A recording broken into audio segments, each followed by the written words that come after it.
एक समय की बात है, एक अश्वपति नाम के राजा थे। उनकी कोई संतान नहीं थी। राजा ने संतान प्राप्ति के लिए अनेकों यज्ञ किए, जिसके फलस्वरूप उन्हें एक तेजस्वी कन्या की प्राप्ति हुई। राजा ने कन्या का नाम सावित्री रखा।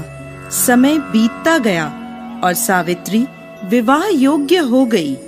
एक दिन राजा ने सावित्री से कहा, सावित्री, अब तुम विवाह योग्य हो गई हो, इसलिए स्वयं अपने लिए योग्य वर की खोज करो। पिता की बात मानकर सावित्री मंत्रियों के साथ यात्रा पर निकल गई।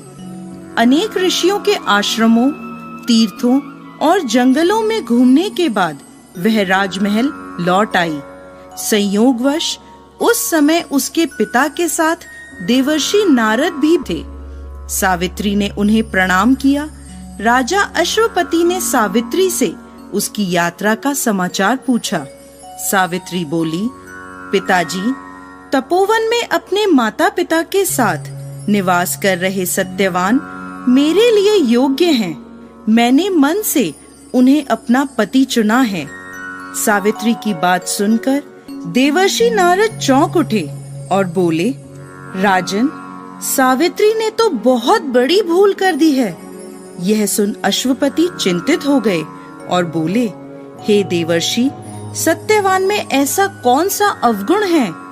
इस पर नारद जी ने कहा, राजन, सत्यवान के पिता शत्रुओं के द्वारा राज्य से वंचित कर दिए गए हैं। वह वन में तपस्वी जीवन व्यतीत कर रहे हैं और अपनी दृष्टि खो चुके हैं। राजन, सबसे बड़ी कमी यह है कि सत्यवान अल्पायु है। 12 वर्ष की आयु में से अब उसके पास केवल 1 वर्ष की आयु शेष रह गई है।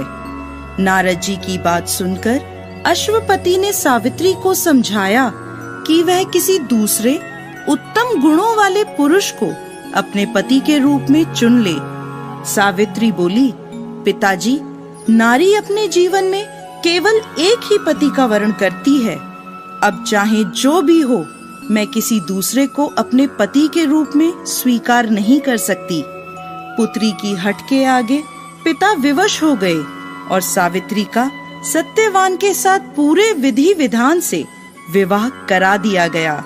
विवाह के पश्चात सावित्री अपने पति और सास ससुर के साथ वन में रहने लगी। जैसे जैसे समय बीतता जा रहा था, सावित्री के मन का भय बढ़ता जा रहा था। नारद जी के कहे अनुसार जब उसके पति की आयु मात्र 4 दिन बची, तब सावित्री ने 3 दिन पहले से व्रत रखना प्रारंभ कर दिया। अंततः वह दिन भी आ पहुंचा जब सत्यवान की मृत्यु निश्चित थी। चौथे दिन जब सत्यवान लकड़ियां लेने वन को जाने लगा, तब सावित्री बोली, हे नाथ, मैं भी आपके साथ वन को चलूंगी।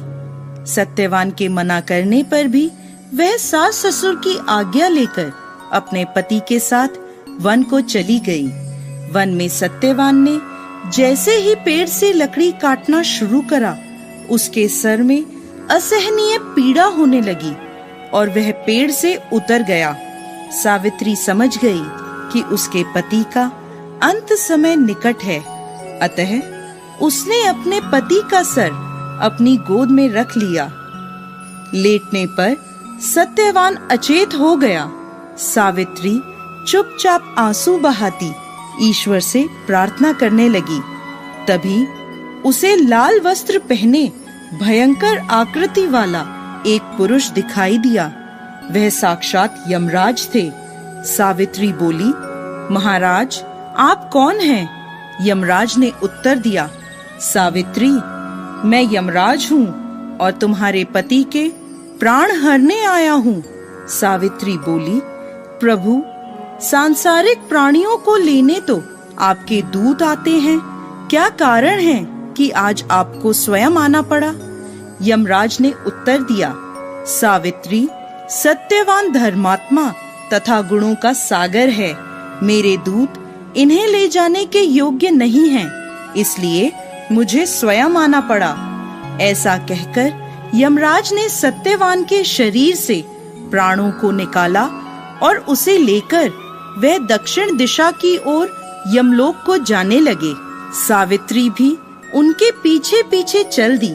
सावित्री को अपने पीछे आता देख यमराज बोले, सावित्री, तुम मेरे पीछे कहाँ आ रही हो? सावित्री बोली, मेरे पति जहाँ जाएंगे मैं भी वहीं जाऊंगी, यही मेरा धर्म है। यमराज के बहुत समझाने पर भी सावित्री नहीं मानी। उसके पतिव्रता धर्म की निष्ठा को देखकर यमराज बोले, तुम अपने पति के बदले कोई भी वरदान मांग लो। सावित्री ने अपने दृष्टिहीन सास ससुर की आंखें मांगी और यमराज ने तथास्तु कहा और आगे चले। फिर से सावित्री उनके पीछे पीछे चल दी। तब यमराज ने सावित्री से कहा, एक और वर मांग लो। तब सावित्री ने अपने सास ससुर के राज्य को वर के रूप में मांग लिया और यमराज ने तथास्तु कहा और आगे चल दिए। सावित्री फिर भी यमराज के पीछे चलने लगी। अब यमराज बोले, चलो और एक वर मांग लो। तब सावित्री ने अपने पिता के लिए 100 पुत्रों का वरदान मांगा। यमराज ने तथास्तु कहकर सावित्री को वापस लौटने को कहा, लेकिन सावित्री नहीं मानी और फिर उनके पीछे चल दी। अब यमराज बोले, सावित्री, तुम मुझसे अपने पति के प्राणों के अलावा कोई भी वरदान मांग लो। तब सावित्री ने वर मांगा कि उसके सत्यवान से 100 पुत्र प्राप्त हों। इस बार भी यमराज तथास्तु कहकर आगे बढ़ने लगे, परंतु सावित्री फिर उनके पीछे चल दी। अब यमराज बोले, मैंने तुम्हें सभी मनवांछित वर दे दिए, अब तुम लौट जाओ। तब सावित्री बोली, महाराज, आपने मुझे सत्यवान से 100 यशस्वी पुत्रों का वरदान दिया है और सत्यवान के बिना पुत्र कैसे संभव होगा?